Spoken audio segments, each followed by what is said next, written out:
જામનગર મહાનગરની સ્થાપના કરેલી ત્યારથી વખતો વખત આપણે જામનગર સ્થાપના દિવસ ઉજવી રહ્યા હોય ત્યારે આજે 486માં જામનગર સ્થાપના દિવસની હું મારા માધ્યમથી સર્વે નગરજનોને હૃદયપૂર્વકની શુભકામનાઓ પાઠવું છું। આજનો દિવસ સવિશેષ એટલે છે કેમ કે જામનગર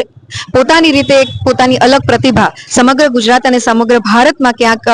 કંડારિત કરી ચૂક્યું છે। ત્યારે આપણો બાંધણી ઉદ્યોગ હોય, બ્રાસપાટ હોય, ક્રિકેટ હોય કે પછી હવે અપકમિંગ જે પ્રોજેક્ટ્સ છે, આપણી એન્શિયન્ટ રિવર્સ છે રંગમતી, નાગમતી, આ ઉપરાંત એને છોટે કાશી તરીકે પણ આપણે જ્યારે ઓળખતા હોય તો આ જે સર્વાંગી આપણા મૂલ્યો છે, આપણી વિવિધતા છે, આપણા સંસ્કાર, આપણું કલ્ચર અને આપણો વારસો અને ગૌરવ એને જાળવી એનું જતન કરી આવનારા સમયમાં પણ આપણા જામનગરને બહેતરથી વધારે બહેતર કેવી રીતના બનાવી શકાય એ માટે આપણે સંયુક્ત રીતે સંકલન કરી અને આગળ વધી શકીએ। સાથે સાથે હું મારા માધ્યમથી સમગ્ર જામનગરની જનતાનો પણ ખૂબ હૃદયપૂર્વકનો આભાર માનું છું કે જે રીતના જામનગર અત્યારે તેજ ગતિથી વિકાસના પથ ઉપર અગ્રેસર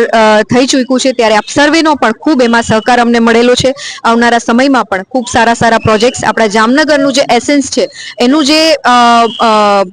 વારસો, ઇતિહાસ અને ગૌરવ છે એને બરકરાર રાખી અને આપણે જામનગરનો વિકાસ કરી શકીએ એ માટે અમે સૌ કટિબદ્ધ છીએ। પુનઃ આપ સૌ નગરજનોને મારા માધ્યમથી 486માં જામનગરના સ્થાપના દિવસની હૃદયપૂર્વકની શુભકામનાઓ પાઠવું છું।